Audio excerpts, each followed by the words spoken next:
for management, for labor, as well as for the United States of America. And I really mean it. For the past 13 months, the International Longshoremen and Warehouse Union, representing 22,000 workers in the West Coast ports, and the Pacific Maritime Association, representing shipping companies that depend on those ports and those workers, they've been negotiating a new contract. At long last, they've reached an agreement because they stuck with it. It's been ratified with overwhelming support by meeting everything over 70%, if I'm not mistaken. And I just met with the leaders of ILWU, including President, and I knew him for a long time, Roy Adams, who's the leader there. I was kidding him, I said, I want to know which Habidash you are. He was all good, and the leaders of the Pacific Maritime Association and CEO Jim McKenna. Jim, thank you and congratulations on getting this deal done. I also want to recognize Julie Sue, my acting Secretary of Labor, who used her deep experience to keep tough negotiations going, and I'm told by both sides helped close the deal. I want to thank both sides for working through this and for getting it done. It's a good deal for workers, it's a good deal for companies, and it's a good deal for the United States of America. This landmark contract covers 29 ports, stretching from San Diego, California to Bellingham, Washington, that play a major role in our nation's economy. More comes through those ports than any other means of getting into the United States of America. It's gigantic, gigantic economic impact. For example, the Port of Los Angeles and Long Beach, which I visited both, are covered by this deal. They handle 40% of the nation's cargo containers every single year. With this contract, dock workers at those 29 Pacific ports will get a pay benefit and working conditions that I believe they deserve, and apparently it was agreed upon. That includes a guaranteed 32% pay increase over a 6-year period. It also includes a one-time bonus for the dock workers' exceptional efforts during the pandemic, and it matters.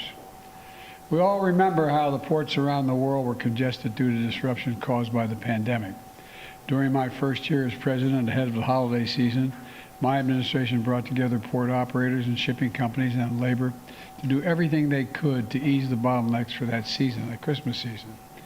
And America's longshore workers stepped up with extraordinary measures, including working around the clock 24 hours a day, 7 days a week to keep the cargo moving.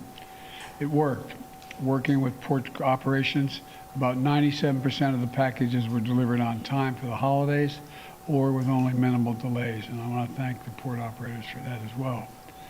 Delivery times were actually quicker than before the pandemic.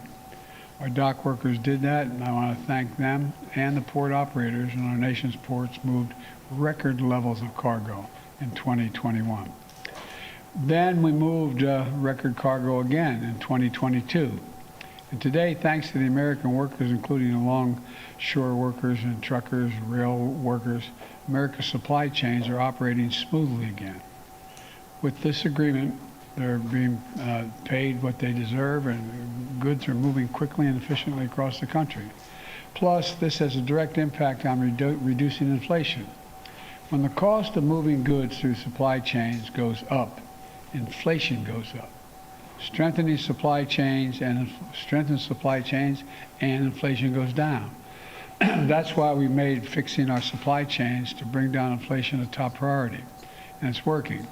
Today, inflation is down to around 3%, about 1/3 of what it was 1 year ago. That's near its lowest point in over 2 years. This contract proves that collective bargaining works.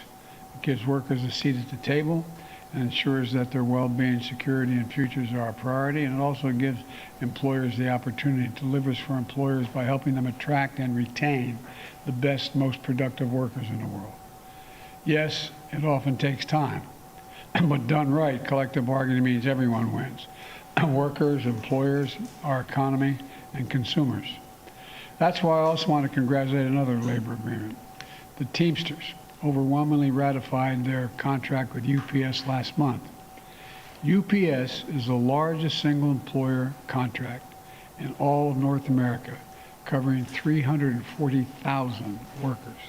And thanks to that contract, those workers will see significant pay increases, improved working condition, brief relief from the heat in delivery trucks, by eliminating the tier system, which unfairly paid some drivers lower wages than others doing the same exact job. With this historic contract, our Teamsters are going to continue to deliver UPS goods across the country. Our supply chains will continue working the way they should. These labor agreements build on other actions we've taken. During the pandemic, ocean carriers increased their prices as much as 1,000%, costing farmers, ranchers, and our economy a lot of money. Last year, I signed the Ocean Shipping Reform Act, cracking down on foreign shipping companies that were making America pay higher prices for everyday goods coming into our country. Since then, we've seen ocean shipping container rates come down to near pre-pandemic levels. And under the historic bipartisan infrastructure law which we passed, we're making long overdue investments to upgrade our nation's railroads, highways, airports, and ports. The infrastructure law recognizes the vital role of modern, resilient infrastructure in reducing costs for American families and businesses and in creating good-paying union jobs for American workers. You know, all of this progress underscores something else. You've heard me say many times, including this Labor Day. Wall Street alone didn't build this country. The middle class built the country, and unions built the middle class. American union workers are the best in the world, and they do their job on time, long-term, and at less cost over time. People are starting to understand that. That's why America's support for unions is higher than it's been in nearly 60 years. And to anyone who asks whether unions really make a difference, I urge them to read the new report from the Treasury Department, which was released last week. It's the most comprehensive ever look at the impact of unions have had on our economy. And it concludes definitively that unions raise workers' income, increase American home ownership, creating more jobs, increase retirement savings, increase access to critical benefits like sick leave and child care, and reduce inequity, all of which strengthens our economy up and down the line.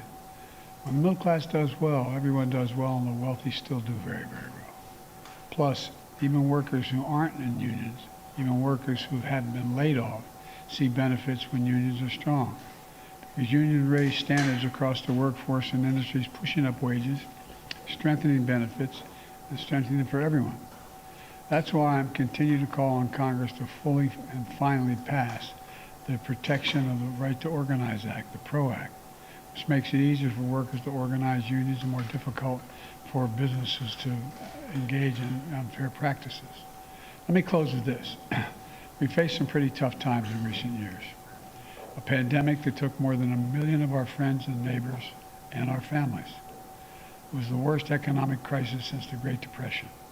Major disruptions to critical supply chains.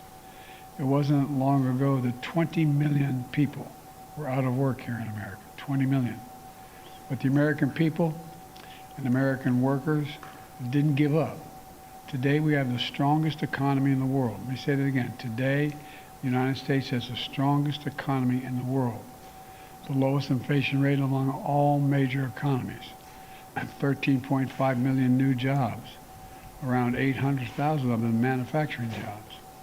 America is now one of the strongest job creation, going through one of the strongest job creation periods in our nation's history.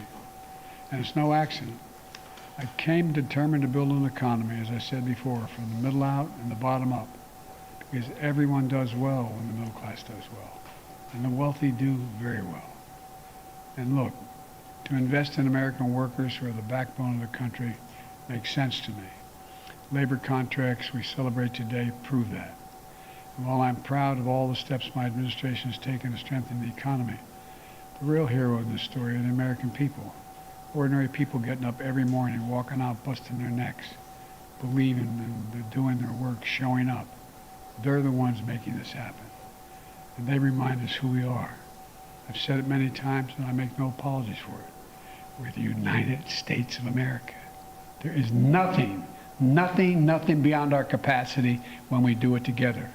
Think about it. Name me one major issue that we've set our mind on solving we haven't been able to do. So God bless you all. Thanks for what you did. Thanks for, and may May we continue to have this economic growth, and may God protect our troops. Thank you all so very, very much. Thank you.